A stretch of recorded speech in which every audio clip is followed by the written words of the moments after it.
यह कहानी काल्पनिक है। इसे किसी गलत उद्देश्य से न लिया जाए। अरे, मैं तुमसे कुछ पूछ रही हूँ बेटा, तुम्हारा ध्यान कहाँ है? नीचे बैठकर सब्जी काटते हुए माँ बोली।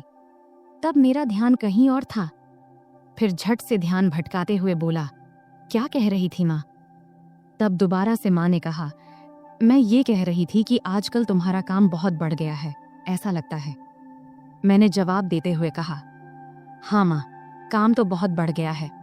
अब तो समय ही नहीं मिलता, इसलिए अभी मैं ग्राहकों की डिमांड पूरी करने में लगा हूँ। बस थोड़े दिन आप इंतजार कर लो, सब खत्म होते ही जल्द ही मैं आपको फ्री मिलूंगा। नमस्ते दोस्तों, आज की इस कहानी में आपका स्वागत है। मेरा नाम अभय है और आज मैं आपको अपनी और अपने माँ की कहानी सुनाने वाला हूँ। मेरे माता पिता का तलाक उनकी शादी के 5वें साल में ही हो गया था। उस समय मेरी उम्र सिर्फ 4 साल थी और मेरी माँ 24 साल की थी। तब मेरे नाना ने मेरी माँ से उनकी दूसरी शादी के लिए कहा, लेकिन तब माँ ने साफ साफ शादी से मना कर दिया था। तब कोर्ट के फैसले के अनुसार पापा हर महीने 40,000 रुपए और रहने के लिए एक घर दिए थे, जिससे हमारी सारी जरूरतें पूरी हो जाती थीं। तब हम एक सोसाइटी में एक बेडरूम और एक किचन के फ्लैट में रहते थे। तब घर में सिर्फ मैं और माँ ही थे, इसलिए हम दोनों एक दूसरे से ही बातें किया करते थे। मेरी माँ का स्वभाव थोड़ा सख्त था, लेकिन हम दोनों एक दूसरे का ख्याल अच्छे से रखते थे। अब मेरी उम्र 28 साल है और मेरी माँ 48 साल की है। मैंने ग्रेजुएशन के बाद फैशन डिजाइनिंग का कोर्स किया था और एक बड़े डिजाइनर के साथ काम करना शुरू किया। वहां से बहुत कुछ सीखने के बाद मैंने अपना खुद का सिलाई की दुकान खोला, जो धीरे धीरे अच्छा चलने लगा। अब मेरे पास बस टेलर काम करते हैं। एक दिन सुबह माँ सब्जी काट रही थी, तब उन्होंने मुझसे पूछा, अभय, तुम किस तरह के कपड़े बनाते हो? मैंने कहा, लेडीज के सभी तरह के कपड़े। क्यों माँ, क्यों पूछ रही हो? उन्होंने कहा, ऐसे ही रे। फिर माँ ने पूछा, साड़ियाँ, ब्लाउज, साया, घाघरा चोली, ये सब भी बनाते हो क्या? मैंने कहा, हाँ माँ, सब बनाते हैं। फिर माँ ने कहा, तब तो तुम्हारे सिलाई की दुकान में रोजाना बहुत सारे महिलाएं आती होंगी। इस पर मैंने कहा, हाँ माँ, बिजनेस किया है तो पुरुष महिलाएं सब तो आएंगी ही ना। फिर आगे माँ ने पूछा, तो बेटा महिलाएं का नाप कौन लेता है? कोई आदमी रखा है क्या?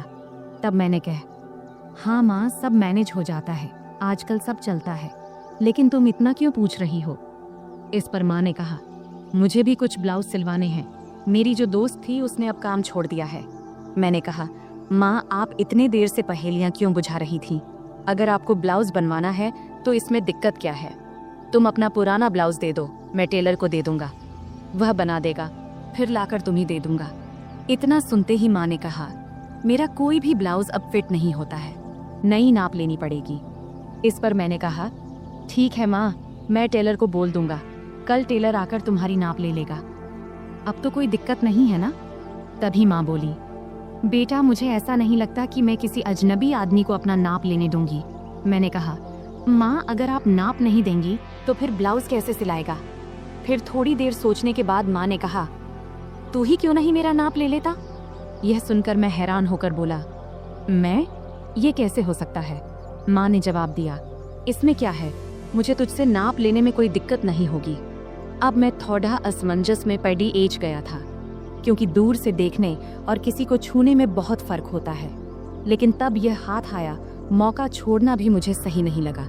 उस दिन सोमवार का दिन था और उस दिन विश्वकर्मा पूजा था, तो सिलाई की दुकान बंद था। तब मैंने सोचा कि आज ही ये काम कर लेना चाहिए। फिर सुबह नाश्ता करके मैं सिलाई की दुकान से कुछ एल्बम और माप लेने का सामान लेकर आ गया। तब मैंने ऐसे एल्बम चुना था जिनमें डिजाइन वाले ब्लाउज दिखाए गए थे। इनमें से कुछ बहुत ही छोटे और बैकलेस थे।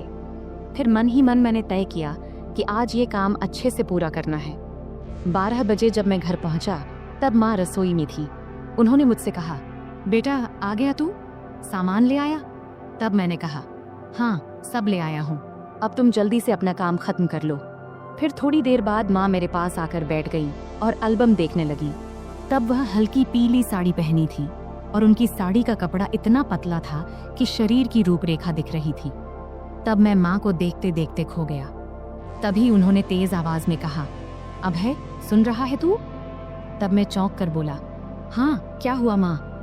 तब माँ ने एल्बम दिखाते हुए कहा, इतने छोटे ब्लाउज कैसे पहन सकती हूँ मैं? मुझे ये डिजाइन पसंद नहीं है। तब मैंने समझाया, अरे ये सब तो बस डिजाइन दिखाने के लिए है, तू वैसे ही सिलवा लेना जैसा तुझे पसंद हो। फिर थोड़ी बहस के बाद माँ मान गई और बोली, ठीक है चल अंदर माप ले ले। तब हम बेडरूम में गए। फिर मैंने माप लेने के लिए टेप निकाला। तब माँ खड़ी हो गई और बोली, सही से माप लेना ताकि बाद में दिक्कत कोई ना हो। तब मैं अपनी माँ का नाप लेने के लिए तैयार था। अपने मन पर और खुद पर पत्थर रखकर मैंने यह काम शुरू किया। तब मैं पूरी कोशिश कर रहा था कि यह काम एक प्रोफेशनल टेलर की तरह करूं, लेकिन इस दौरान मेरे दिल की धड़कन तेज हो गई। तभी माँ ने और करीब आकर मुझसे कहा, चल जल्दी कर, मुझे और काम भी करना है। फिर मैंने माप लेना शुरू किया और पहले मैंने माँ के बाजू, कंधे और कमर का नाप लिया। फिर थोड़ा रुककर मैंने माँ से पूछा, माँ ब्लाउज के नीचे की पट्टी इतनी छोटी क्यों होती है? इससे परेशानी नहीं होती क्या? मैंने सुना है कि कई महिलाओं को वहाँ के कपड़े काटने से दिक्कत होती है, क्या तुम्हें कभी ऐसा हुआ है? इस पर माँ ने सिर झुका लिया और कहा, मुझे तो अभी तक कोई दिक्कत नहीं हुई। फिर मैंने कहा, मुझे लगता है कि तुम्हें थोड़े बड़े डिजाइन के ब्लाउज सिलवा लेने चाहिए। इस पर माँ ने हामी भरी और मैं फिर नाप लेने लगा। मैंने गले का नाप लेना शुरू किया। टेप को माँ की गर्दन के चारों ओर रखा। तब मैंने यह ध्यान रखा कि मेरी उंगलियां उनकी त्वचा को न छुएं और उनसे 1 इंच की दूरी पर रहें। फिर आगे मैंने पूछा, गला इतना रखना है या थोड़ा कम ज्यादा करूं? क्योंकि मेरी माँ का गला थोड़ा बड़ा था और वहाँ थोड़ी सी गहराई दिखाई दे रही थी, इसीलिए मैंने थोड़ा झिझकते हुए कहा, माँ तुम्हें क्या ठीक लगेगा? माँ ने मुस्कुराते हुए कहा, बेटा तुम तो अब इस काम में माहिर हो गए हो। मैंने जवाब दिया, माँ तुम जैसा कहोगी मैं वही करूँगा। फिर माँ ने फिर कहा, टेप को इतना दूर क्यों रखा है? इसे सही जगह पर रखो, तभी नाप सही आएगा। ये कहते हुए माँ ने टेप को अपने हाथ से सही जगह पर लगा दिया। इस दौरान मेरे हाथ पहली बार माँ की गर्दन को छू गए। तब मुझे ऐसा लगा जैसे मुझे जोर का झटका लगा हो, लेकिन मैंने खुद पर काबू रखा और उस पल का पूरा आनंद लिया। तभी माँ ने कहा, ये पुराने ब्लाउज अब टाइट हो गए हैं, अब मैं थोड़ा ऊंचे और गहरे गले के ब्लाउज सिलवाने की सोच रही हूँ। तुम्हें क्या लगता है? अब है, तुम तो इतनी महिलाओं के कपड़े सिलते हो, बताओ मेरे शरीर के हिसाब से क्या और कैसे अच्छा लगेगा। तब मैंने सोचा कि अगर मैंने अब आगे कदम नहीं बढ़ाया तो मैं अपने आप तक ही सीमित रह जाऊंगा। इसलिए मैंने अलग अलग तरकीबें आजमाने का फैसला किया। मैंने माँ को बड़ी सहजता से अपने सिलाई की दुकान में बनने वाले अलग अलग डिज़ाइन के ब्लाउज के बारे में बताने और समझाने का सोचा। मैंने कहा, मुझे लगता है कि गला जितना गहरा है उतना ही काफ़ी है, लेकिन अगर गले को गहरा रखकर बाकी हिस्से को थोड़ा बड़ा बना दिया जाए तो कैसा रहेगा? फिर मैंने टेप को उनके गले से निकालते हुए कहा, और गले को थोड़ा और गहरा बनाने में क्या दिक्कत है? फिर माँ बोली, बाकी हिस्से को बड़ा कैसे करेंगे ये बताओ। अब माँ भी थोड़ा सहज होने लगी थी और यही मैं चाहता था। मैंने कहा, 1 मिनट रुकिए, मैं आपको समझाता हूँ, लेकिन उससे पहले आखिरी माप ले लेनी दीजिए। फिर मैंने कहा, आप दोनों हाथ को थोड़े ऊपर उठाओ। अब मैं उसके पीछे जाने वाला था। उसने हाथ उठाए ही थी कि मैं उसके करीब आकर उसकी पीठ के पीछे से अपने हाथ ले गया। फिर मैंने उसके कंधों पर हाथ रखा और उसे धीरे धीरे उसकी कमर के बीच तक लाकर नाप लिया और बोला, माँ यह 34 इंच आ रहा है। चलो एक काम करते हैं, 33.5 या 34.5 ही ले लेते हैं। वैसे भी सिलाई करते वक्त अलग अलग डिज़ाइन के लिए थोड़ा बहुत अंतर रखना पड़ता है। फिर मैंने माँ से पूछा, माँ क्या आपको बुरा लग रहा है माप लेने से? माँ ने जवाब दिया, नहीं बेटा, ज़्यादा नहीं। फिर मैं थोड़ा झिझकते हुए उसकी साड़ी के 34 इंच का माप लेते हुए बोला, माँ अब बता, तेरा माप तो लगभग सब सही है। उसने कहा, थोड़ा टाइट लग रहा है बेटा। फिर मैंने टेप को गले में डालकर कहा, अब यहाँ आईने के सामने आ जाओ। फिर मैंने उसके दोनों कंधे पकड़कर उसे आईने के सामने खड़ा कर दिया। तब उसके चेहरे पर एक सवालिया भाव था। फिर मैंने कहा, माँ सब बताता हूँ, थोड़ा सा रुक जा, पहले पानी पीकर आता हूँ, तुझे चाहिए क्या? तब उसने सिर हिलाकर मना कर दिया। फिर मैं रसोई में गया, पानी पिया और खुद को थोड़ा ठीक किया। फिर कुछ आगे का सोचने लगा कि अब यह सब करते हुए मैं अगले कौन सा कदम बढ़ाऊं। तब 2-3 विकल्प मेरे मन में आए। फिर मैं वापस बेडरूम में आ गया। तब माँ ने अपना पल्लू फिर से कंधे पर ठीक से ले लिया था, लेकिन 6 फुट के बड़े शीशे के सामने वह बेहद ही सुंदर लग रही थी, जिसे मैं शीशे में ही निहारने लगा। तभी माँ बोली, कहाँ ध्यान है बेटा, इधर देखो, अब मैं तुझे इसी ब्लाउज में बदलाव करके दिखाती हूँ। जैसा कि तूने मुझसे कहा कि हम गले को 1 इंच गहरा कर लेते हैं। फिर उसने कहा, तू ऊपर वाला हुक खोल और ऊपरी किनारों को अंदर मोड़ कर देख। तब उसे ठीक से समझ नहीं आया तो उसने प्रश्न भरी नजरों से मेरी ओर देखी और बोली, मुझे समझ नहीं आ रहा, तू ही कर ले, मैं यह तुझ पर छोड़ती हूँ। तब तीर सीधे निशाने पर लगा था और मुझे भी यही चाहिए था। फिर मैंने आराम से उसके हुक खोले और किनारों को उलटी दिशा में अंदर की तरफ मोड़ने लगा। मैं ऐसा कर रहा था और वह खुद को शीशे में देख रही थी। फिर मैं जल्दी जल्दी अपने काम निपटाने लगा। उस दिन मुझे भी एक अजीब सा सुकून मिल रहा था। जब मेरा काम हो गया तो मैं उसके और ड्रेसिंग टेबल के बीच से हटकर एक तरफ हो गया और उससे कहा, देखो, अब यह वैसे ही है जैसा तुम चाहती थी, 1 इंच गहरा। क्या लगता है, अब बताओ। फिर माँ ब्लाउज की तरफ देखने लगी और मुझसे बोली, अभय, तुझसे सच कहूँ तो ऐसे गले में मुझे बहुत आराम महसूस होता है। ऐसे ब्लाउज पहनने पर ऐसा नहीं लगता जैसे हंस को पानी में तराने से। फिर मैंने कहा, माँ नाराज मत होना, लेकिन एक बात कहूँ। अब मैं अगला कदम उठाकर उसे और सहज करने की कोशिश करना चाहता था। तब माँ मुस्कुराते हुए बोली, नहीं रे अभय, मैं तुझसे कैसे नाराज हो सकती हूँ, बोलना जो बोलना है।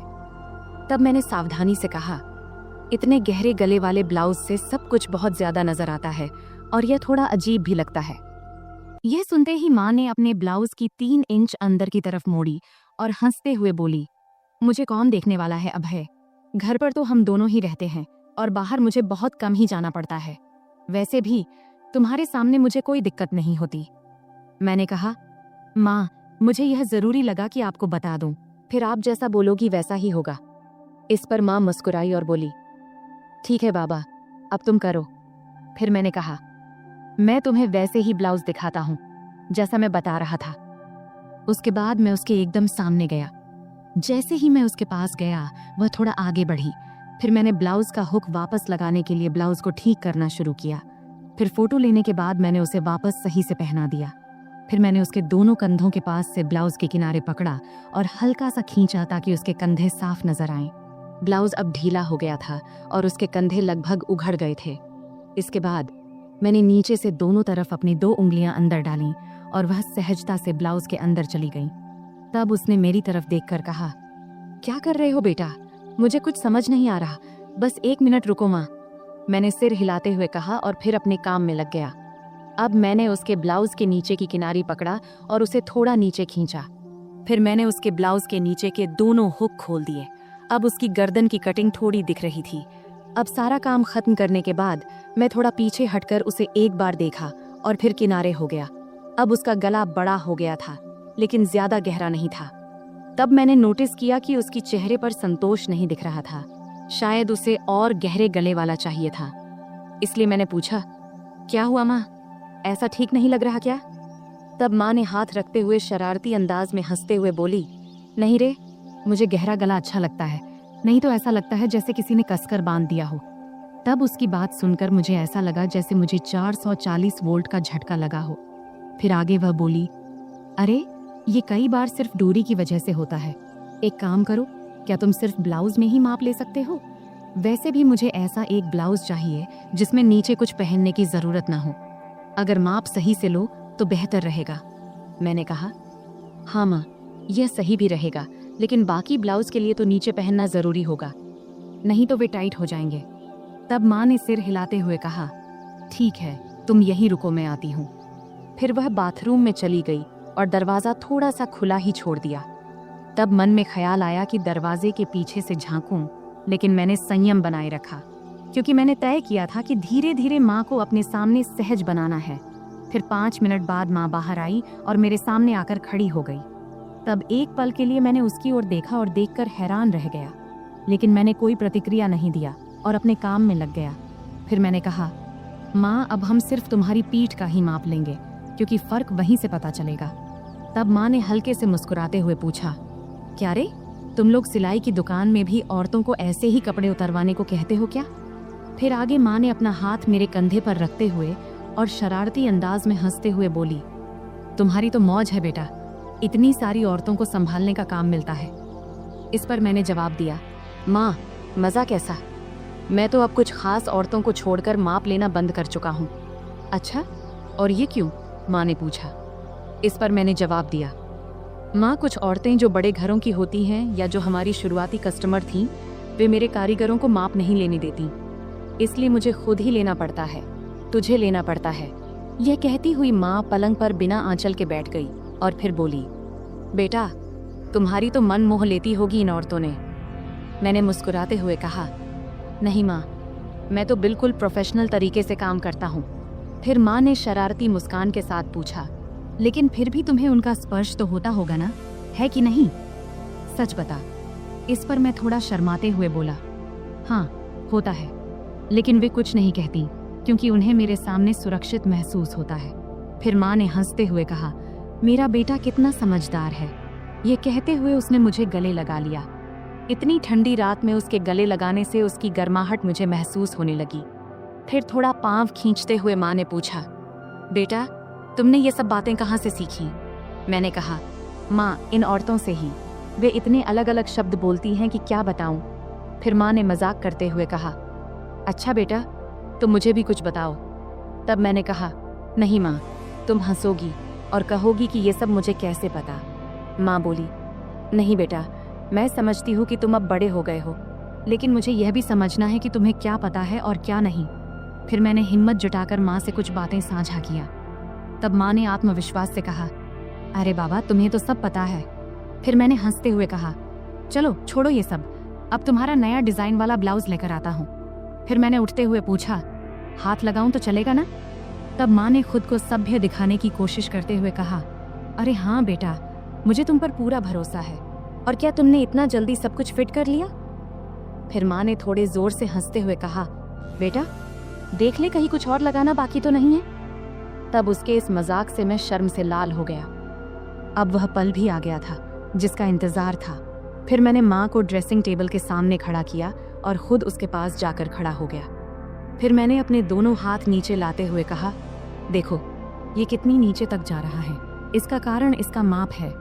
यह कहते हुए मैंने अपने दोनों हाथ उसके ब्लाउज के किनारे पर रख दिया। तब मेरी धड़कन एकदम से तेज हो गई थी और हाथ भी हल्के से कांप रहे थे। मेरी माँ अभी भी उतनी ही क्यूट लग रही थी, भले ही वह थोड़ी बड़ी हो गई थी। फिर माँ ने अपना हाथ मेरे हाथ पर रखते हुए हल्का सा हिलाते हुए कहा, अभय, सच कहूँ तो मुझे इसमें कोई दिक्कत नहीं है। मैं ऐसे ब्लाउज पहनने को तैयार हूँ, लेकिन मेरी एक ही शर्त है, गला जितना गहरा हो सके उतना चलेगा। तभी मैंने हाथ हटाते हुए पूछा, माँ, एक बात बताओ, तुम्हें और बाकी औरतों को गहरा गला ही क्यों पसंद आता है? नॉर्मल गला भी तो अच्छा लगता है। इस पर माँ ने मुस्कुराते हुए बोली, अरे बेटा, मुझे तो ये घर में ही पहनने हैं। घर में तो कोई दिक्कत नहीं है, इससे थोड़ा आरामदायक लगता है और गर्मी भी नहीं लगती। फिर माँ बोली, बेटा, तुम एक बात बताओ, अगर गला बहुत गहरा हुआ तो पट्टी दिखेगी क्या? मैंने जवाब दिया, हाँ, जरूर दिखेगी, लेकिन अगर गर्मी लगती है तो आल घर में सिर्फ गाउन क्यों नहीं पहनती? खैर, कुछ ना पहनोगी तब भी चलेगा, मैं तुम्हारे लिए एक सुंदर स्लीवलेस गाउन सिलवा देता हूँ। तब माँ ने अपना नाक सिकोड़ते हुए कहा, गाउन, और वह भी स्लीवलेस? मुझे पसंद नहीं है। तब मैंने समझाते हुए कहा, अरे, घर में तो कोई दिक्कत नहीं है, वैसे गर्मी में पेटीकोट भी नहीं पहनोगी तो और आरामदायक लगेगा। चलो एक काम करते हैं, एक ऐसा गाउन सिलवा कर देख लो, बस एक बार पहन कर देखना, अगर अच्छा लगे तो ठीक, वरना मत पहनना। तब माँ ने सोचा और कहा, ठीक है बाबा, एक बार ट्राई कर लेंगे, अब आगे क्या करना है? मैंने हल्की मुस्कान के साथ कहा, अब तो बस इसे फाइनल कर लेते हैं, और अगर गाउन अच्छा लगा तो तुम्हें और भी सिलवा दूंगा। फिर मैंने माँ को गाउन का सैंपल दिखाने के लिए अलमारी से एक गाउन निकाला और कहा, देखो, ये स्लीवलेस है, लेकिन इसका मटेरियल बहुत कंफर्टेबल है, इसे पहन कर देख लो, अगर अच्छा लगे तो इस डिजाइन में कुछ और बना दूंगा। माँ थोड़ा हिचकिचाई, लेकिन फिर उसने कहा, ठीक है, इसे पहन कर देखती हूँ। वह गाउन लेकर बाथरूम में चली गई। तब मैं थोड़ा नर्वस था, लेकिन खुद को शांत रखने की कोशिश कर रहा था। कुछ देर बाद माँ बाहर आई। गाउन में वह बहुत प्यारी लग रही थी। आते उसने पूछा, कैसा लग रहा है बेटा? मैंने कहा, बहुत अच्छा लग रहा है, तुम पर यह डिजाइन बहुत सूट कर रहा है। फिर माँ ने आईने में खुद को देखा और हल्के से मुस्कुराई। फिर उसने कहा, हाँ, ये तो सच में बहुत आरामदायक लग रहा है। फिर मैंने माँ से कहा, तो पक्का, अब मैं ऐसे 2-3 और डिजाइन तैयार कर दूंगा। माँ ने कहा, ठीक है, लेकिन ध्यान रखना कि मटेरियल हमेशा ऐसा ही होना चाहिए, और हाँ, गला थोड़ा गहरा हो तो बेहतर होगा। फिर मैंने सहमति में सिर हिलाया। यह कहते हुए माँ फिर से सामान्य कपड़ों में वापस आ गई। फिर हमारी बातचीत यही खत्म हो गई। आखिरकार मैंने महसूस किया कि माँ के साथ यह बातचीत न केवल उनके आराम के लिए थी, बल्कि एक नए दृष्टिकोण को समझने की भी थी। यह एक ऐसा पल था जहां हम दोनों एक दूसरे की भावनाओं को बेहतर तरीके से समझ सके। तो दोस्तों, यह थी हमारी आज की छोटी सी कहानी। आपको यह कहानी कैसी लगी कमेंट करके ज़रूर बताएं, और अगर आपको यह कहानी पसंद आई हो तो इसे लाइक करें और अपने दोस्तों के साथ शेयर करें। आगे भी ऐसी ही रोमांचक कहानियों के लिए हमारे चैनल को सब्सक्राइब करें और बेल आइकन दबाना न भूलें, ताकि आप हमारी कोई भी कहानी मिस न करें। धन्यवाद।